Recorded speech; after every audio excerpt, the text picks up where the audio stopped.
Assalamualaikum warahmatullahi wabarakatuh. Kami dari kelompok 5 ingin mempresentasikan tentang prosedur analisis pengaruh yang beranggotakan Destiny Angelina, Angkep 21008, Maradika Yara 210062, Robiatul Adawiyah 210066,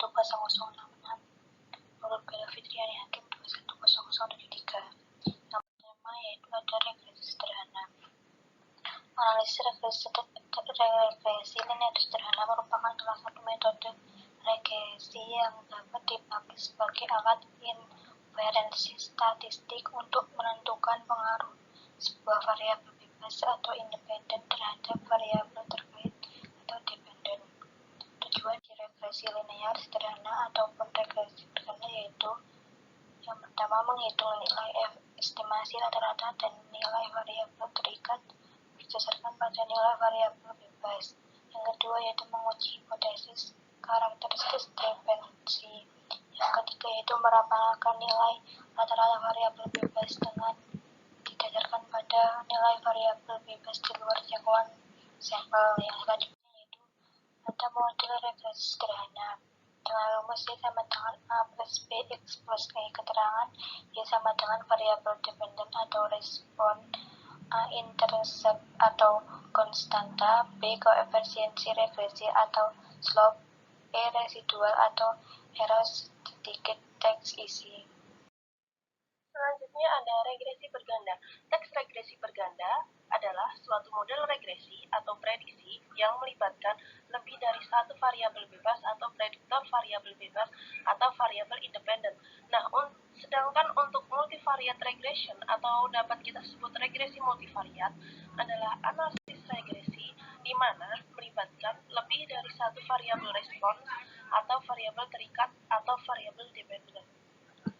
Untuk jenis regresi berganda, yang pertama ada regresi linear berganda. Logistik berganda adalah model regresi berganda yang jika variabel terikatnya itu adalah data dikotomi. Nah, dikotomi ini artinya dalam bentuk kategorik dengan jumlah kategori sebanyak 2 kategori. Terdapat 2 metode yang sering dipakai dalam jenis regresi ini, yaitu metode logit dan probit. Yang kedua, ada regresi ordinal berganda. Regresi ordinal berganda ini adalah suatu analisis regresi di mana variabel terikat adalah berskala data ordinal. Nah, keunikan regresi ini yaitu variabel bebasnya adalah data kategorik atau kualitatif dan dapat kita sebut sebagai faktor. Nah, sedangkan data numerik atau kuantitatif dapat disebut sebagai kovariat. Yang ketiga, ada regresi multinominal berganda, yaitu suatu jenis regresi di mana variabel terikat adalah data nominal dengan jumlah kategori lebih dari 2 dan variabel bebas ada lebih dari 1 variabel. Yang keempat, ada regresi data panel berganda. Regresi data panel berganda ini adalah pengembangan dari jenis-jenis lainnya, yaitu dengan adanya kompleksitas berupa data time series atau runtut waktu atau data panel.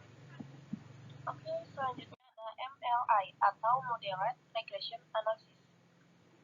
Uji interaksi atau Moderate Regression Analysis merupakan aplikasi khusus regresi berganda linear di mana dalam persamaan regresinya itu mengandung unsur interaksi atau perkalian 2 atau lebih variabel independen dengan rumus persamaan regresinya yaitu Y sama dengan A plus B1X1 plus B2X2 plus B3X3 plus B3X1X2 plus E.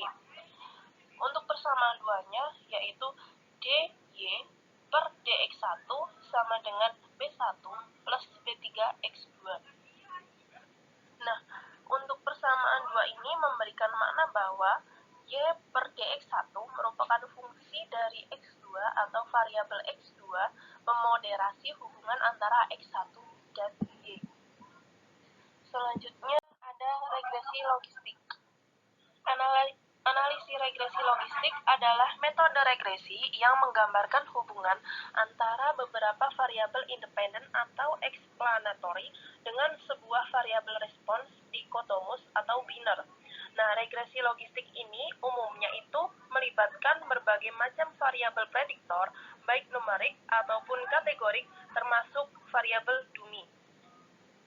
Untuk asumsi-asumsi regresi logistik ini, yang pertama yaitu tidak mengasumsikan hubungan linear antara variabel dependen dan independen.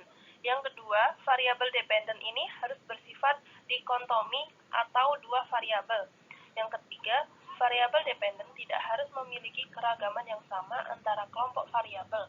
Dan yang terakhir, bahwa kategori dalam variabel independen itu harus terpisah satu sama lain atau bersifat eksklusif. Selanjutnya, regresi data panel. Data panel merupakan gabungan dari data tim series dan data cross-section. Regresi data panel adalah teknik regresi yang menggabungkan antara data cross-section dan tim series. Maka tentunya akan mempunyai observasi lebih banyak dibandingkan dengan data cross-section dan data tim series saja. Model umum regresi data panel dinyatakan dalam bentuk persamaan berikut. YIT sama dengan alpha plus beta 1 X1 IT plus beta 2 X2 IT plus titik-titik plus beta n XN IT plus EIT, di mana YIT menyatakan variabel terkait, XIT menyatakan variabel bebas, I menyatakan individu ke I, T menyatakan periode ke T, dan EIT menyatakan error cross-section ke I dan waktu ke T. Kemudian macam-macam metode regresi data panel. Yang pertama, metode Kuhn konstan atau Fault Ordinary Least Square atau PLS. Metode ini merupakan metode paling sederhana. Dalam estimasinya diasumsikan bahwa setiap unit individu memiliki intercept dan slope yang sama. Yang kedua, metode Fixed Effect atau Fixed Effect Model atau FEM. Intercept pada regresi dapat dibedakan antar individu karena setiap individu dianggap dapat digunakan dalam. Yang ketiga, metode Random Effect atau Random Effect Model atau REM. Model ini mengestimasi data panel yang variabel residual diduga memiliki hubungan antar waktu dan antar subjek. Pemilihan model estimasi data panel. Untuk memilih model estimasi yang dianggap paling tepat di antara ketiga jenis model, maka perlu dilakukan serangkaian uji, yaitu yang pertama uji Coe, digunakan untuk mengetahui antara dua model yang akan dipilih untuk estimasi data. Kedua, uji Hausman. Penilaian uji Hausman dengan menggunakan T-square dengan derajat bebas banyak jumlah variabel bebas. Selanjutnya, analisis jalur. Analisis jalur adalah suatu teknik pengembangan dari regresi linear berganda. Teknik ini digunakan untuk menguji besarnya sumbangan atau kontribusi yang ditunjukkan oleh koefisien jalur pada setiap diagram dari hubungan kausal antar variabel X1, X2, dan X3 terhadap Y serta dampaknya terhadap Z. Baik, selanjutnya ada karakteristik analisis jalur yang meliputi model jalur, yaitu suatu diagram yang menghubungkan antara variabel bebas, perantara, dan tergantung. Yang kedua, ada jalur penyebab untuk suatu variabel yang diberikan. Yang ketiga, variabel exogenous dalam suatu model jalur ialah semua variabel yang tidak ada penyebab eksplisitisnya. Yang keempat, koefisien jalur atau parabel jalur, yaitu koefisien regresi standar atau disebut beta, yang menunjukkan pengaruh langsung dari suatu variabel bebas terhadap variabel tergantung dalam suatu model jalur tertentu. Yang kelima, ada variabel laten, yaitu variabel penyebab yang tidak dapat diobservasi secara langsung atau unobservasi. Yang terakhir, ada variabel mediator atau intervening dan moderator. Next. Selanjutnya ada SEM atau Structural Equation Modeling. SEM adalah suatu teknik modeling statistik yang bersifat sangat cross-seksional, linear, dan umum. Termasuk dalam SEM ini ialah analisis faktor atau faktor analisis, analisis jalur atau path analisis, dan regresi atau regression. Definisi lain menyebutkan SEM adalah teknik analisis multivariat yang umum dan sangat bermanfaat yang meliputi versi-versi khusus dalam jumlah metode analisis lainnya sebagai kasus-kasus khusus.